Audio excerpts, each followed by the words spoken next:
And here's a very interesting example. That's a good application of Newton's second law. We have a table. On the table we have a heavy mass, mass 20 kilograms, attached to a pulley like this. We have another mass, a small mass right here, attached to a pulley like this. The single string goes across this pulley, around this pulley, and attached to a block which is attached to the table. Now, you can imagine if there's no friction here, so let's say mu equals 0 over here between this mass and the table, that this mass will begin to accelerate downward, which means that this mass will begin to accelerate to the right. And so the question is, what is the acceleration of this 5 kilogram block downward? And let's see, what is the tension in the string? So let's say this is tension 1. Let's call this tension 1, let's call this tension 1, because this is a single string. The tension should be the same everywhere along the string, assuming that these two pulleys have no mass, negligibly mass of course, and no friction. But what about this tension right here? In here, let's call this tension 2, because that is not equal to tension 1. How do we know that? Well, let's draw a free body diagram of this pulley right here. We notice that these two tensions will be pulling to the right and this tension will be pulling to the left, which means that this tension must be equal to both of these tensions right here, or we can say that T2 is equal to 2 times T1. So there's definitely a relationship there. Let's take a look at this over here. Let's draw a free body diagram right here. We can probably say here that tension 1 is going to be equal to the weight of this object. Remember, this is going to have an m1g downward like this. So that means that the tension will have to be equal to the m1g, the weight of the object, plus or minus the force required to accelerate this. Now, since it's accelerating downward, it's going to be minus m1a. And since we have T1 being half of T2, or T2 being twice T1, we can say that whatever the tension is right here, T2 can be said to be equal to 2 times T1, which is m1g minus m1a. All right, so we have a relationship there. Now also what I can say is that whatever the acceleration is of m1, the acceleration of m2 should be half of that. Why do I say that? Why will this block move at half the acceleration or half the speed of m1? Well, to help understand that, I have this little drawing right here. Let's say we have kind of a similar situation. We have a rope attached to the ceiling coming down around the pulley. At the center of the pulley we have a mass, let's call this mass m, attached to this pulley right there.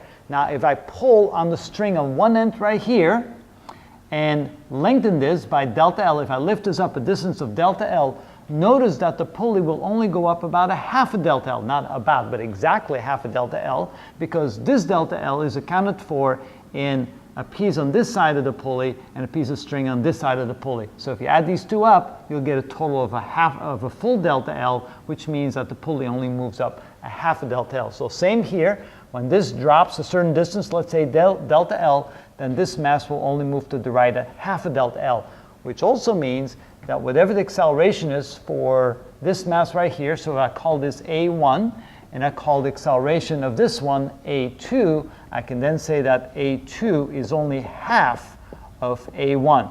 All right, so here's a relationship between the accelerations of these two blocks, and here's a relationship between the tension on this string versus the tension on that string.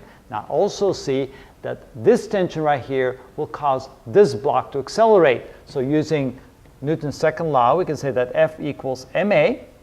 And so on the 20 kilogram block, the F is the tension right here, so we can say tension 2 is equal to the mass of that block, which is in this case m2, times the acceleration of that block, which is a2.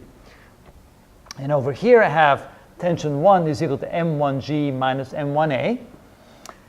And I know that this is related, a2 is related to a1 like this.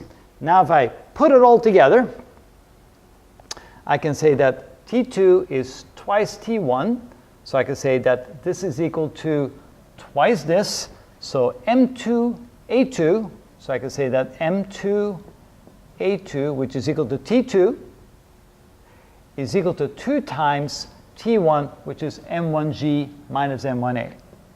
m1g minus m1a.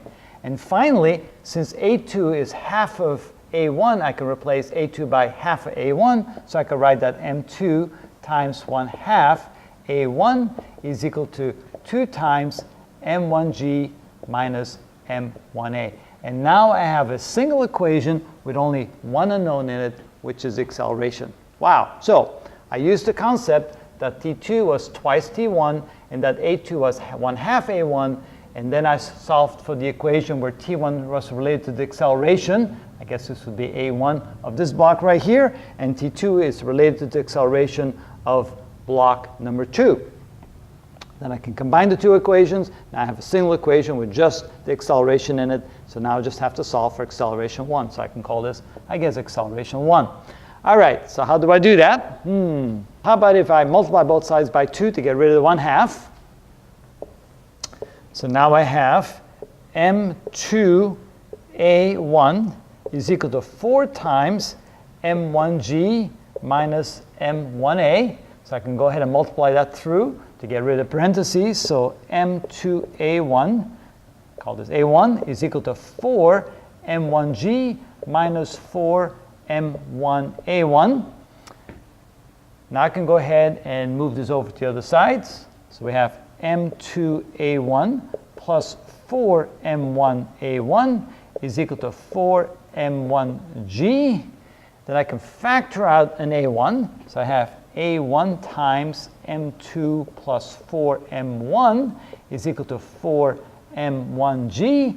And finally, I can divide both sides by m2 plus 4 m1 and isolate a. So I'll need a little bit more board space. So I now have a1 is equal to 4 m1g divided by m2 plus 4 m1. And I can go ahead and just plug in all the numbers that I know.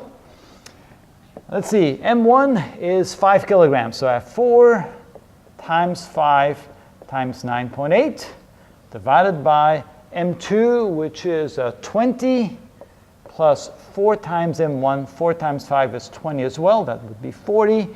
And so let's go ahead and do that. It's 20 divided by 40 times 9.8, which is 4.9 meters per second squared. So that would be a1. So here we have found the acceleration of the 5 kilogram block to be 4.9 meters per second squared, which means that the acceleration of the 20 kilogram block would be half that, or 2.45 meters per second squared. Wow, that was an interesting problem. And again, the concept is that if we draw a free body diagram of this pulley right here, we can see that both of these tensions add up to this one tension over here, which means that T2 is equal to 2 times T1.